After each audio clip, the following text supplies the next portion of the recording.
I've been re-watching Disney's The Legend of Tarzan lately because it's even better than I remembered, and I came across a very particular episode. One that isn't led by Tarzan, Jane, Turk, or Professor Porter, but by this man. A man who only appears in this episode, yet is a much more important character to the series' story than he seems at first, and in this video, you'll see why. Hi, I'm Dr. Panda, the only panda who witnessed Clayton's passing, and in this video, we'll talk about episode 35 of the Tarzan series, titled A Mysterious Visitor, and specifically, we'll uncover the identity of this strange character, which is revealed in the episode's jaw-dropping finale. Let's get started.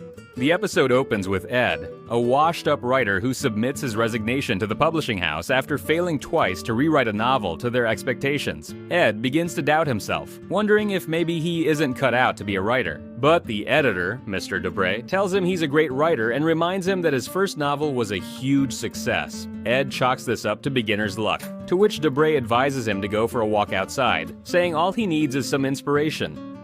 Ed follows the advice reluctantly, when a newspaper literally smacks him in the face. And that newspaper is called Inspiration, because that's where Ed finds an article that immediately grabs his attention, one about a mysterious jungle man who might be the missing link.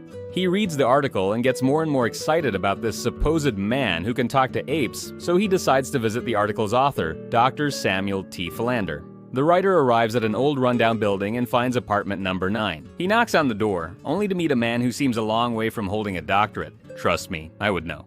When Ed shows him the article, the man excitedly opens the door and pulls him inside before anyone can see. And just as the door closes behind them, the apartment owner shows up demanding rent, but Samuel simply pretends no one's home. Ed begins to introduce himself, but his host interrupts, making it clear that his time is very valuable. So after collecting his consultation fee, the supposed doctor begins to talk about his experiences in Africa, but I wouldn't believe everything he says. Samuel explains that his old friend, Professor Porter, had disappeared in the African jungle, and that he was determined to rescue him. But upon finding Porter, he also encountered something even more interesting. In reality, Samuel is Professor Porter's rival, and the reason he went to Africa was that he thought Porter had made a very important discovery, and he wanted to steal it. Samuel mocked Tarzan by asking if he was the missing link, but when Porter clarified that it was his son-in-law, the fake doc replied with, "He's exactly the kind of man I expected Jane to marry." And man, what a savage Samuel spent his days in Africa spying on Porter, who lived in the treehouse with Tarzan and Jane. But one day, Manu showed up and accidentally took the very first selfie in history. And this will be important later. Tarzan led his friends to a mysterious hole. But it wasn't just any hole, because Samuel claimed that inside, he discovered something beyond his wildest dreams: dinosaurs. Back in the present, Ed finds this very hard to believe, so Samuel drops a book weighing about 7 tons into his lap, explaining that it contains his writings on Palucidar, an ancient underground world inhabited by these Jurassic beasts. Far from inspiring Ed, this disappoints him, because he realizes that this Samuel guy is probably just a nutcase. The doc explains that he ventured into this underground world and was determined to document it. So while Tarzan was fighting a triceratops, Samuel was busy capturing the necessary evidence. His motivation wasn't personal glory, of course, but to share this incredible discovery with the world, because he's a really generous guy. Cut 2. Samuel gave a presentation to renowned scientists from around the world, but when no one believed his claims, he decided to show his indisputable images to everyone, except all that appeared were Manu's selfies, one after another. Ed decides he's probably spent too much time with this loony and gets ready to leave, but Samuel is outraged that Ed doesn't believe him, so he does him a favor and throws him out of his humble abode himself.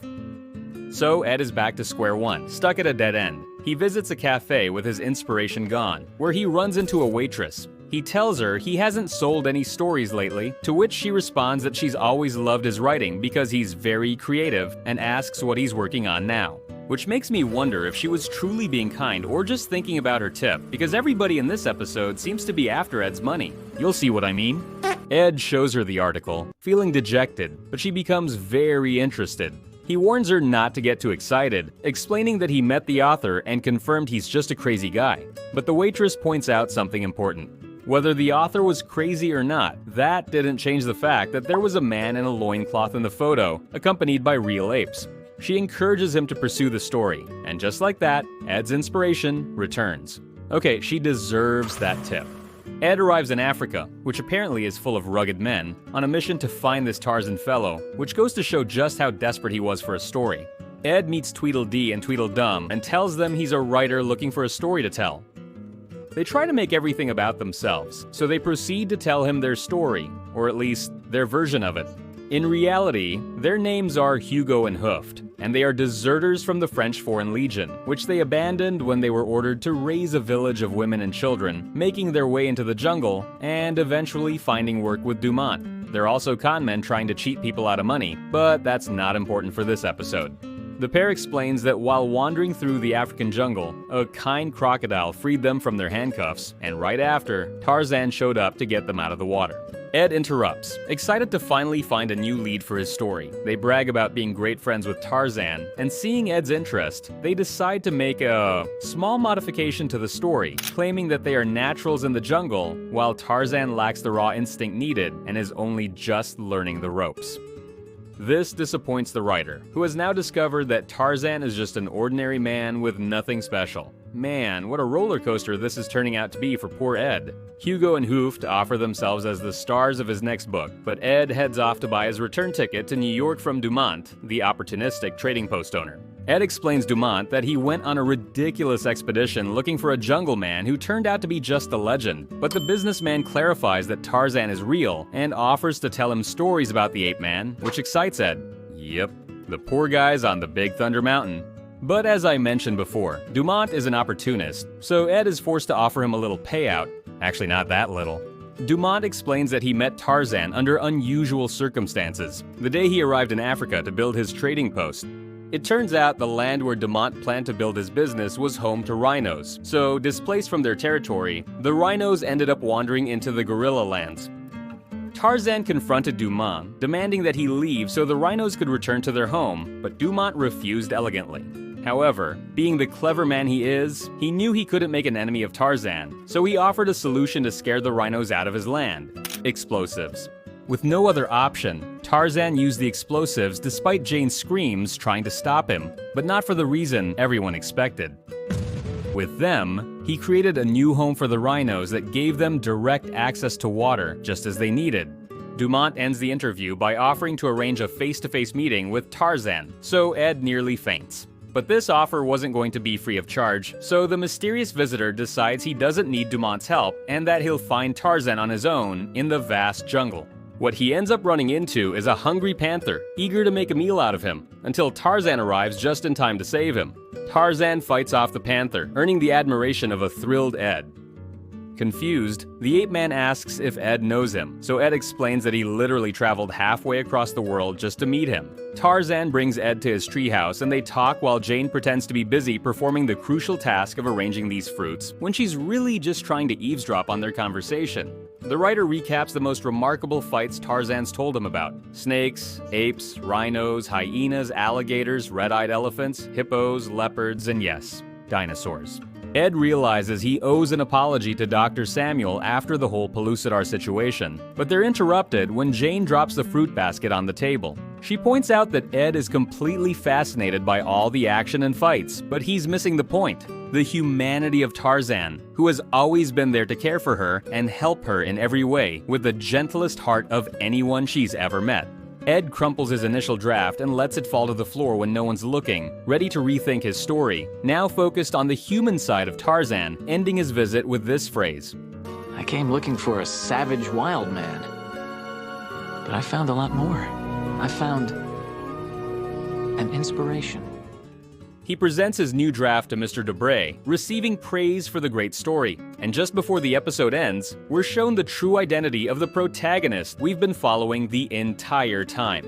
Ed is Edgar Rice Burroughs, the real-life author of Tarzan and the Apes and its subsequent sequels. What's really interesting is that the episode drops huge hints about Ed's real identity from the very beginning for those paying attention.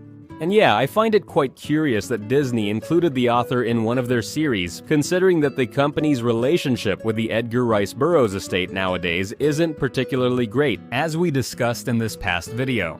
In the first scene, when Ed doubts his ability to be a writer, Mr. Dubray reminds him that his first book was a success, and even mentions the title, A Princess of Mars, which was Burroughs' first published book in 1912, later adapted by Disney for the big screen as John Carter, which didn't do so well, losing roughly $200 million. Yeah, we don't talk about that. But that's not the only reference to Burroughs. The reason Ed submits his resignation to Mr. Dubray is that one of his manuscripts had been rejected twice. The manuscript, as the editor mentions, is Outlaw of Torn, which is also a real novel written by Burroughs, and although it was published until 1927, it was actually the second novel he wrote in his life. His third, of course, being Tarzan and the Apes. Something that really caught my attention is that this episode isn't the only time a Disney character meets their creator. The Little Mermaid series has an episode where Ariel comes face to face with Hans Christian Andersen, and if you'd like me to make a video about that, feel free to let me know in the comments. By the way, remember the time Clayton's sister visited the jungle pretending to be a photographer, only to try to get revenge on Tarzan and his friends? I made a video revisiting that insane episode, and you can check it out right here. Subscribe for more. Dr. Panda out.